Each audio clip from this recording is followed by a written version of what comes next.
समय है जो यंगर जनरेशन है उनके लिए कुछ किया जाए। अब वो हमसे सीखें और जो हमारी स्टोरीज है फिर से रिवैम्प फिर से आए और उनको भी सिखाया जाए कि हमारा धर्म क्या है, हमारा कल्चर क्या है। पहले दिन हमारा रोल था राधा और कृष्ण का, जो आपने बड़ा खूबसूरत शो था और वो हमारे लिए भी बहुत बड़ा दिन था, क्योंकि जिस तरीके से उसका कैनवास था शो का, पाने को ही प्रेम कर है जबकि ये है रीत, प्रेम अर्थ समझाएगी अब राधा कृष्ण की प्रीत। काम अगर प्ले करना है तो मुझे भगवान नहीं दिखना चाहिए, तो कहीं भी आशीर्वाद नहीं देगा। ह्यूमन प्ले कर, ताकि लोग ये समझे कि इनमें ऐसी क्वालिटीज हैं जिसकी वजह से भगवान बने। जी हाँ हाँ।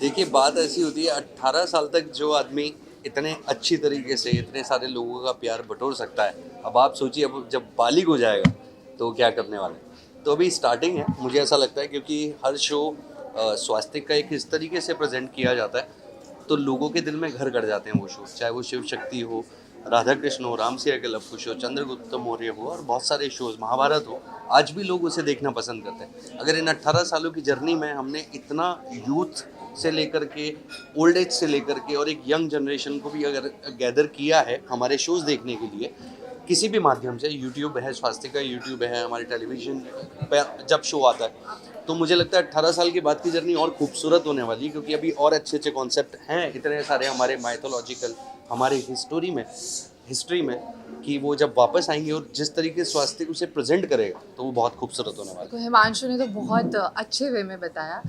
मुझे लगता है जब हम 18 साल के हो गए थे तब हम ना उस स्टाइल में चलते थे कि अब हम बड़े हो गए हैं, अब हमारे पास एक्सपीरियंस है, अब हम छोटे बच्चों को सिखाएंगे। तो मुझे लगता है कि जैसे 18 साल स्वास्थ्य को हो गए हैं, आज तक हमने इतनी कहानियाँ सुनाई हैं, दिखाई हैं, अब समय है जो यंगर जनरेशन है उनके लिए कुछ किया जाए। अब वो हमसे सीखें और जो हमारी स्टोरीज है फिर से रिवैम्प फिर से आए और उनको भी सिखाया जाए कि हमारा धर्म क्या है, हमारा कल्चर क्या है, इन अ मॉडर्न वे। करेक्ट। तो I think that's what Swastik is up to.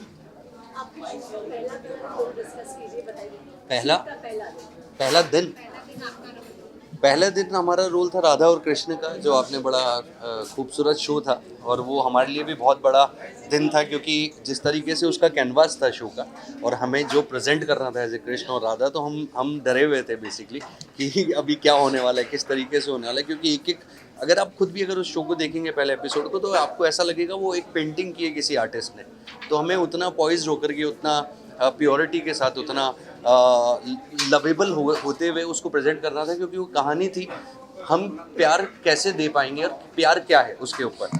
वो एक डायलॉग भी था कृष्ण का कि पाने को ही प्रेम कर है जबकि ये है रीत, प्रेम अर्थ समझाएगी अब राधा कृष्ण की प्रीत।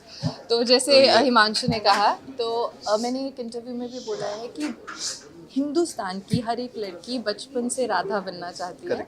तो मेरा भी वही सपना था। तो सबसे स्पेशल जो हुआ था मेरे साथ वो ये था कि उस दिन मेरा बर्थडे था 26 जुलाई। तो मैं सुबह 8:30 बजे चली गई थी शूट पे और मैंने राधा का कॉस्ट्यूम पहना था और जो मेरा पहला शॉट लगा था वो रात के 12:30 बजे लगा। बर्थडे के बाद? हाँ, बर्थडे के बाद। तो मैं पूरा दिन वैसे बैठी थी। तो वो बोला जाता है ना, बहुत फेमस है कि एक्टर्स वेट नहीं करते हैं।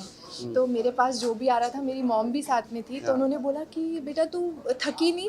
मैं पूरे टाइम चेयर पे बैठी थी और मैं खुद को देख रही थी और मैं सोच रही थी मम्मा ये मेरा बचपन का सपना था कि मैं राधा बनना चाहती हूँ, मैं पूरा दिन राधा के कॉस्ट्यूम में हूँ, इससे बेटर बर्थडे गिफ्ट क्या हो सकता है। तो that was the first day of shoot for me कि मैंने केक कट किया था, मैं राधा के कॉस्ट्यूम में थी और ये शूट कर रहे थे। इनका शूट देखने भी गई थी मैं।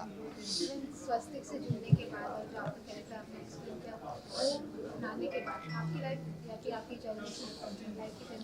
देखिए, मुझे ऐसा लगता है कि कोई भी हम जो जिस कंट्री से बिलोंग करते हैं, हमें बचपन से सिखाया जाता है, जब पैदा होते हैं तो राम राम हमारे नाना दादा, तो हम कहीं ना कहीं उस कल्चर से इतना ज़्यादा जुड़े हुए हैं। बट जब हम डीप डाउन जाते हैं एज एन एक्टर, जब हम किसी कैरेक्टर को समझते हैं कि कृष्ण होंगे तो कैसे होंगे, राम होंगे तो कैसे होंगे, जो सर ने हमको जिस तरीके से डिस्क्राइब किया था कि राम अगर प्ले करना है तो मुझे भगवान नहीं दिखना चाहिए, तो कहीं भी आशीर्वाद नहीं देगा। ह्यूमन प्ले कर, ताकि लोग ये समझे कि इनमें ऐसी क्वालिटीज़ हैं जिसकी वजह से भगवान बने। तो वो खुद हमारा अपने आप से रोज़ाना का एक लर्निंग होती है और जितना कोशिश कर सकते हैं हम उसे अपनी लाइफ में रखने की कोशिश करते हैं। हाँ, ये बात अलग है, कई बार कैरेक्टर चेंज होते हैं तो लर्निंग भी हमारी थोड़ी सी हो कैरेक्टर के अकॉर्डिंग चेंज हो जाती है कि कृष्ण बिल्कुल नटखट थे तो राम मर्यादा पुरुषोत्तम थे, तो इस तरीके से रोल के अकॉर्डिंग चेंज होते हैं, बट लेकिन लर्निंग्स हमेशा आपके पास रहती हैं। जब भी आप परेशान होते हो तो आपको वही सब चीज़ें, वही लर्निंग्स काम में आती है कि आप उनसे कैसे उस बैटल को कैसे डिफीट करते हो और आगे लाइफ में बढ़ते हो। देखिए, स्वास्तिक के साथ मैंने 3 शोज़ किए हैं back to back, Radha Krishna, Ramsiya के लव कुश, लक्ष्मी नारायण।